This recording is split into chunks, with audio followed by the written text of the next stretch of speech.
Mall of America. For more than 30 years, it has been a retail leader and an international destination, and it remains the largest mall in the U.S. Not to mention, it welcomes millions of guests from around the world. It's huge, but it's also so much more. In this podcast, you're going to hear the real stories of how it started and why it continues to thrive. You'll hear about challenges we faced along the way and what you can learn from them. We will feature guests and experts from all walks of life and business, and along the way, you'll laugh, learn, and maybe even change the way you look at things. So if you're a fan of the mall, a brand new visitor, an entrepreneur, or a dreamer, prepare to dive deep into so much more. This podcast is presented by the Bloomington Convention and Visitors Bureau. Welcome to So Much More. I'm your host today, Chris Gropp, and we're talking about Minnesota music and sitting here with a performer who has a great tribute and homage to Minnesota music royalty. Chase and Ovation is the world's premier Prince tribute band and honors the creativity and passion and innovation celebrating Prince's legacy. You recently performed here in the Rotunda, and you play across the country and in Minneapolis, standing dates there. And then also joining me, Taylor Lindemann from the experiential team, who was one of the big brains behind our recent celebration for Prince and the 40th anniversary of Purple Rain. But just here to talk music and celebrate music with the two of you today, and I really appreciate you both being here. So thank you for joining us. It's cool to be here. Thank you. Absolutely. So I would be remiss if I didn't kick this off with, this is a question that is starred twice by our producer, Julie. How did you get Prince to sign off on this? How did this become Chase and Ovation? It was a long and daunting process. It really was. Yeah, it really was, because everybody knows how protective he is of his artistry, of his craft, of his music. And so prior to 2006, when this was kicked off, I had a couple different records out, solo records, traveled all over the place performing my originals. But where I went, every time I got off stage, people would ultimately say, "Hey, has anybody ever told you that you look like Prince or that you sound like Prince?" If I did a 90-minute set of Ozzy Osbourne material mixed in with my own, people would say, "Prince." And while humbled by it, it was a little frustrating. I'm trying to get my music across. And so living in that shadow was very tough. So one morning jump to 2006, after having twice worked under Prince's umbrella. The first time was in 1989 on the set of a film called Graffiti Bridge, sequel to Purple Rain. I got yanked out of the crowd of extras one day because I wasn't eating my box lunch. I'm allergic to a number of different foods. It's ridiculous how much stuff I'm allergic to.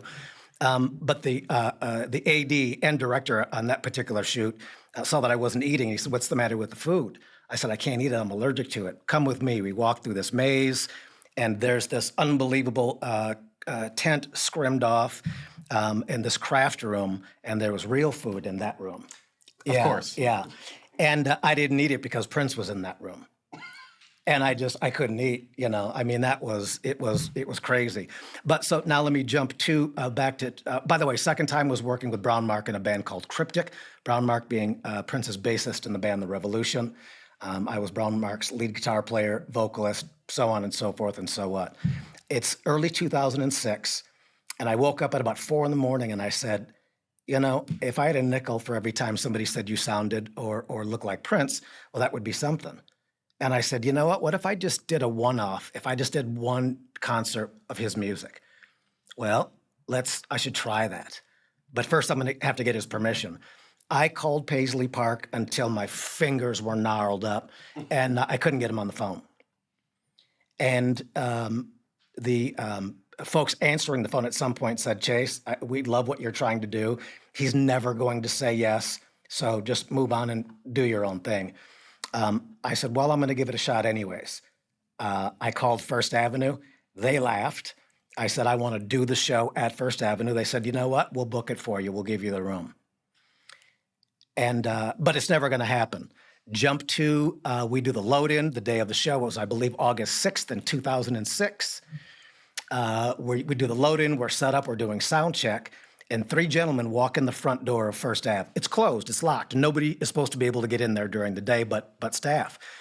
And those that know Prince at that time, 2006, know exactly what his security team looked like.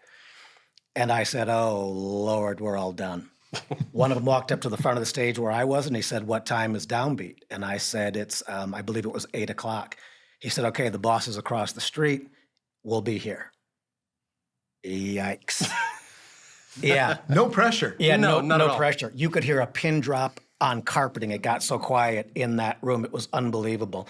Show starts. I've never been that nervous before a show. Show starts. I think we were 3 songs in. There's a misconception that he stayed for the entire show. He did not. I think that we were in the middle of Take Me With You off of Purple Rain. And I see this. With the light wall, it's very difficult to see, but I see this spun and left. And here I am 18 years later still doing that very same show. It's actually expanded into a longer show with a lot more material. But since that show, in the 10 years post that show, I've been tacitly or explicitly allowed to travel the country performing his music. Why? That's up for debate. That's up for conversation. But I'm just grateful, humbled, and I wake up unbelievably blessed every day to be able to do what it is that he's allowed us to do. To get that kind of recognition and approval that fast after that buildup and not knowing. Yeah. And then thumbs up, turn on the heels and out the door. How was the rest of that set after you got that thumbs up? That was the first time that anybody on the stage exhaled. Yeah, seriously. It was, we got to just relax a little bit. I can't speak for everybody in the band, but me personally, it was like, okay, good. He's no longer in the room so I can play. But since then, this is important too. Since then, whether he's been here with us on Earth or not, but you get choked up when you think about this. But we take every stage that we're on as if he's in the back of the room watching us. That's how we approach every performance. That's beautiful, for lack of a better term, and acknowledging that and recognizing that is really special. Yeah, I wouldn't have it any other way. We don't try to get cute and put things in the show that we would be unsure if he would approve of or like or enjoy. So yeah, we just keep that in the front of our minds as we're performing our work. Would he allow this to happen? So this wasn't intentional then. This was kind of a circuitous route, doing your own music. And, you know, I said it before, I'm immediately suspicious of anybody who says they don't like Prince. But what was that like then, starting to learn the catalog? Were you always a big fan or of the music itself, of the man, what he's done for just even beyond music, what he's done and the choices he's made are still, you know, resonant today. So where did that all kind of wrap in for you to what it is now? As a kid, I've always been a huge fan since first hearing of him. I'm maybe at the time 9 or 10, perhaps the first time I heard any of his music. But at the time, I was listening to 70s rock. I have an adoptive older sister who's 12 years my senior, and she listened to everything from the Beatles, the Bee Gees, a ton of Motown stuff. And then one day, I was sitting outside of her room in our basement, and I heard the song Bambi, and from one of his earlier records.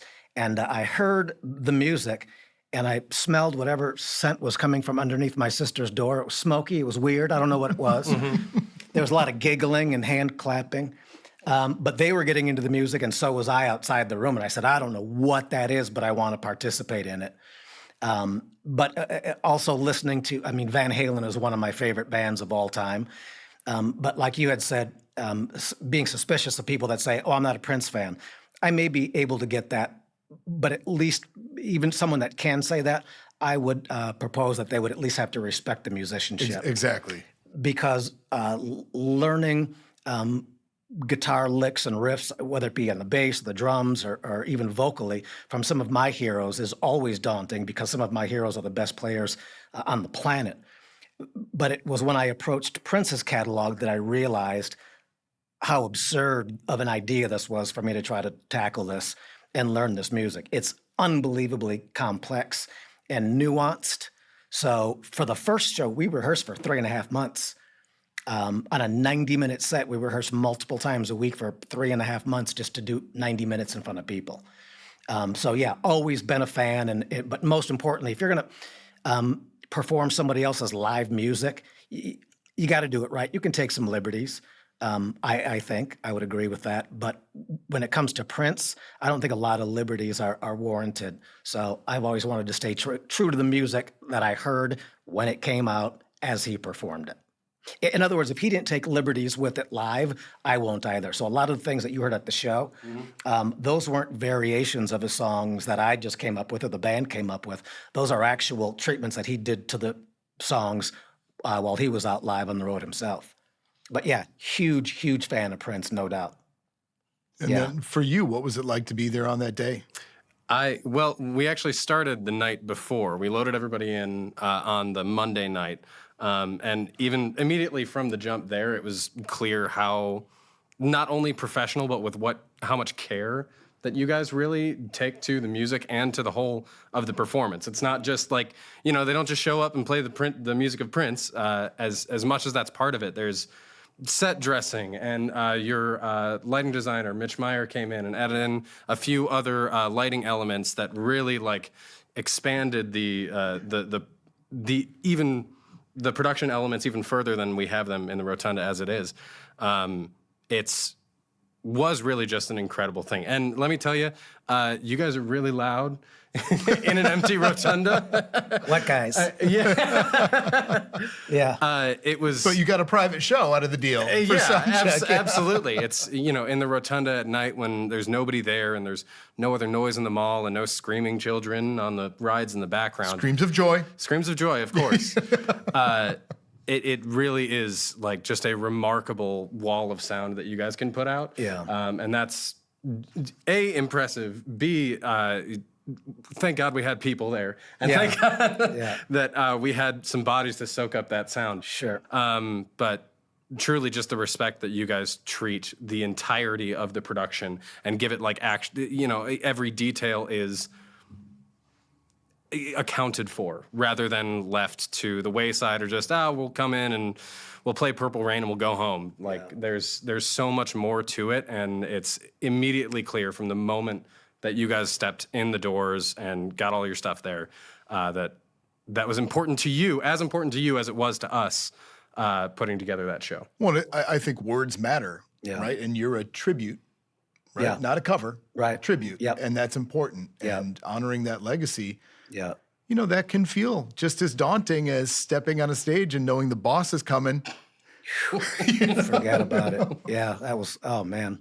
Yeah, it's I like to think that the band delivers an arena caliber performance. Sometimes it's hard for us to dial it back. Stage volume, Chase. Stage volume. I get it, but again, performing as if he was in the room. That's what we would do. Yeah, because that's what he would do. Yeah, but you handled your business on that board because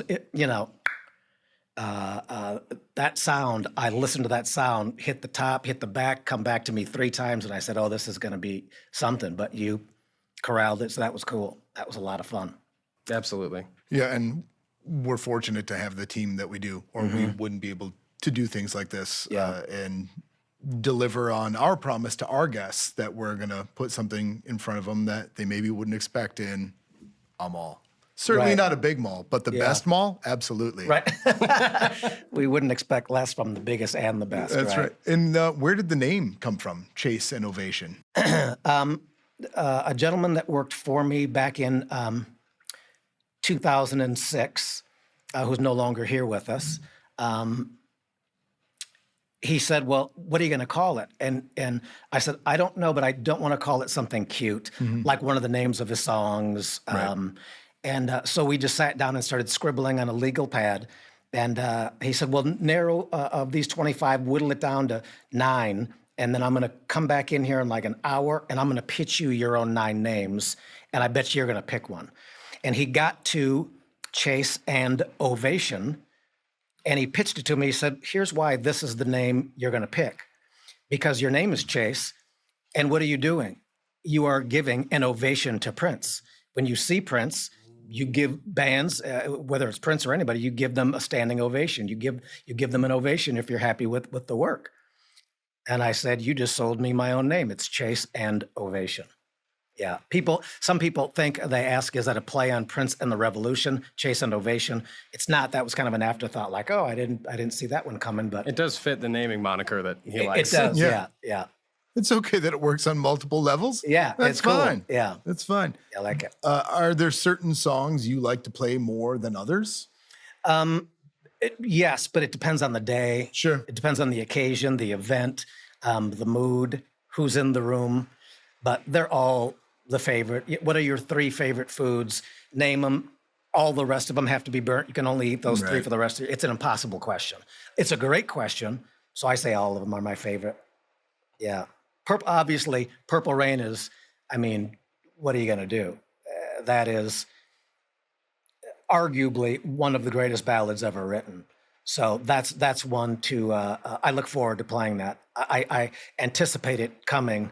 Even towards the beginning of the show, I'm anticipating that coming later in the set. And it's great placement on the album too. Yeah, It works out well, and it's right there. So yeah. How about you on the night of? Anything that struck you more than another? I mean, like I said, it was just a fantastic performance. I mean, from start to finish, it was just a captivating tribute, as we would call it. But yeah, I want to thank that beautiful guitar that you bring out for Purple Rain. You don't use it for the rest of the show or anything. Can you talk to me about that guitar? Was it something that you had custom made, or was it something that like... It's a replica that I purchased that I had modified. And the same thing with the Mad Cat that I play, that Prince made famous around the world. I had that custom built from a number of different luthiers around the country, actually. And they all had a vision of what it was. And I said, well, as long as it has this, and this, it will work. And actually, Vig Guitars in St. Paul, I don't know if you're hip to them, but Vig Guitars did all the internal workings of it. And it took a lot of tweaking to get it where it is. But yeah, so those are the 2 primary guitars that I use. A replica of the Cloud. There's only a few of those, of course, that were made for Prince. So again, just trying to get as close to the music, tonality, note-wise, the overall feel of it. You got to be using the right gear. Yeah, definitely. Yeah. And performing live, obviously, you've recorded and now you perform live. Live music is important. And I think especially coming out of the pandemic too, we're seeing this crazy boom again of people recognizing how important these shared experiences are. It's fun to be on your device and go through the social media and whatnot, but to share those experiences in a room with people is really powerful. Yeah, the pandemic was brutal. What did you guys do? For lost a lot of money. Yeah, I mean, there is that. Yeah, it was awful. Yeah, everybody was forced. Well, I shouldn't say everybody, but the majority of people in our industry were forced into retirement for essentially 2 years. It was awful, and we learned quickly how important live music is. It literally was hurting our soul not to be able to go out and perform live. Playing in your room or playing in your garage or playing with a few people, that's one thing. But not being able to share that experience and connect with other humans, it was a tough 2 years to get through, physically, mentally, emotionally. Not being able to do what you love, it was brutal. I still remember the first show that I did post like initial lockdown, because I was touring with another tribute group at that time. I was living in Chicago. It was a Dave Matthews tribute. Yeah. And we did one of those. Did you guys have those drive-through shows here? Yes. Where like they just rented out a parking lot? Yes, we did those. Yeah. Yeah. It was one of those, and it was just so wild to, it was set up on a stage that was 12 feet tall. And right. So way above the normal stage height just to begin with. And I just had to walk around this crowd like with an iPad, because there wasn't a real front of house position. But that moment of being able to like start doing this again and to start like putting on shows again was just like, that day is burned into my memory, because it just felt like, first day of school. Yeah. Like we're all getting back together and putting, doing this thing that we love to do so much and we're just unable to for so long. Yeah. It's a remarkable feeling. There was one of our first shows back. was put on by a local dude, a local national dude, a good friend, Mick Sterling. And he invited us to do an outdoor parking lot drive-in show in Burnsville, like everything was still closed. But we did this show. There was a ton of people there in Burnsville, Minnesota. Mick, I don't remember what song we were doing, but brother Mick Sterling ran out on stage. And I'm looking, going, what are you doing, man? We're in the middle of he taps me on the shoulder and has me turn around, and up on the hill, to this day, I don't know if Mick had that sign up there or the city of Burnsville had it up there, if it lives in that park forever, I don't know. But it was a massive sign that looked like it was a half of a city block long, and it said, "You belong here." I saw that sign, I turned around, I saw the people. I missed the next verse because I was so choked up. We were back. Yeah. Live music was back. Even if at a distance, it was back. I got goosebumps just thinking about it. It was crazy. Yeah. But yeah, that's how important live music is. That is quite a moment to come back to. Thank you, Mick. Yeah.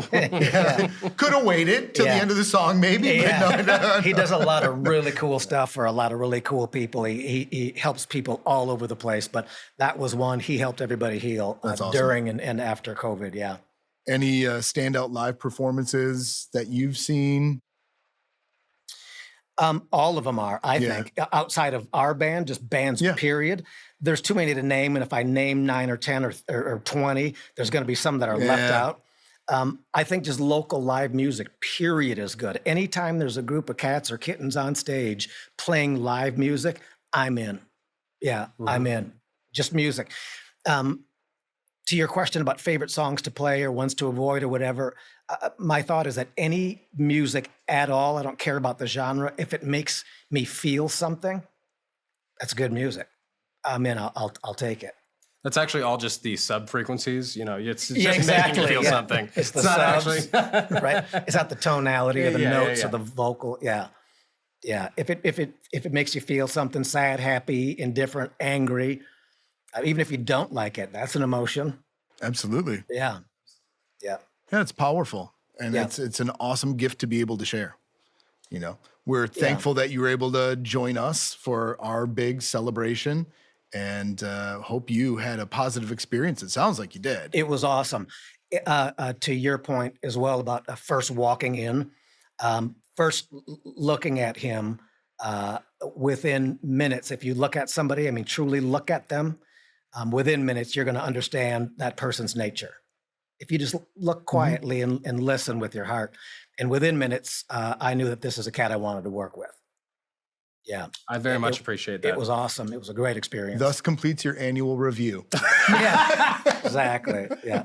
10%. Thank you for the raise. 10% goes to Chase and Ovation. No, not a raise. You get to do more work. Oh, that's right. Yes, more responsibility. No, exactly. No, but it is true. And I would echo the same thing. I believe the team that we have in place isn't just here because it's a job, it's a passion. And that comes through. And that's why we're able to do things like this that in previous years we might not have been able to. And it's really important. So I'm sure you appreciate hearing that, but I appreciate hearing that too. We want to be the best we can for our guests that are coming in to perform and for our guests that are spending their time with us. So that was a cool event.